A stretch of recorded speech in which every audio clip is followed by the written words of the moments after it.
কেমন আছো তোমরা সবাই? আজকে চলে এসেছি পিঠা বানানোর ভিডিও নিয়ে। তো এবছর পিঠা বানানোর পুরো দায়িত্বই পড়েছে আমার ওপরে।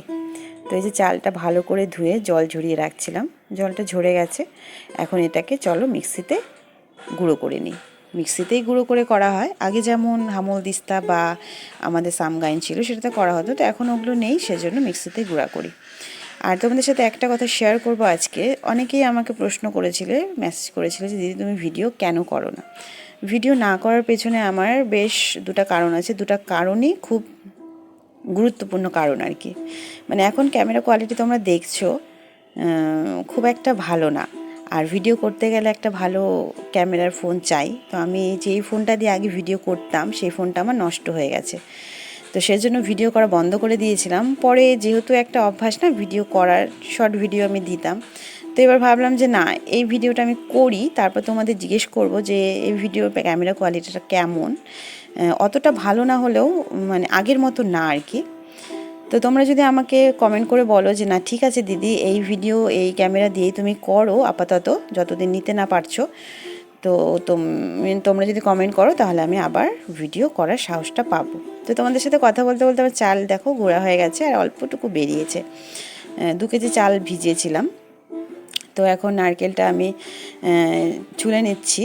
মানে নারকেলটা কিন্তু পুরোটা ছুলে দিয়েছে আমার শাশুড়ি। তো আর বাদবাকি যেটুকু আছে সেটুকু আমি ছুলে এটা ফাটিয়ে নেব। আর পুরোটাই কিন্তু নিজে হাতে করবে এবার।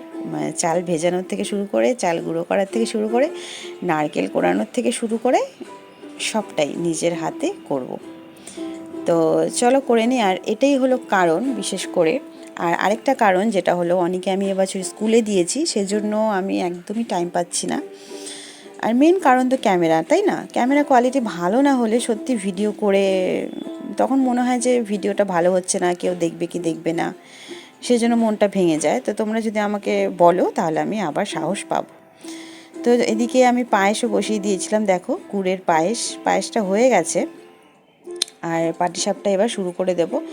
নারকেল কুড়িয়ে আমার নারকেলে গুড় দেওয়া হয়ে গেছে। আর পাটিসাপটা কিন্তু আমার নারকেল দিয়ে বেশি ভালো লাগে খেতে। অনেকে ক্ষীর দিয়ে করে, কিন্তু ক্ষীরটার থেকে আমার কেন জানি নারকেলটা দিয়েই বেশি পছন্দের। তো তোমাদের কার কার ক্ষীরের পছন্দ আর কার কার নারকেল দিয়ে পছন্দ আমি কিন্তু কমেন্ট করে জানাবে। তো দেখো সুন্দর পাটিসাপটা হয়ে যাচ্ছে। আমি ভাবতেই পারিনি যে আস্তে আস্তে আমার সব হয়ে যাবে, কোনো বাধা আসবে না। তো এইভাবে করতে করতে দেখো বেশ অনেকগুলো করে নিয়েছি, আর কিছুটা আছে।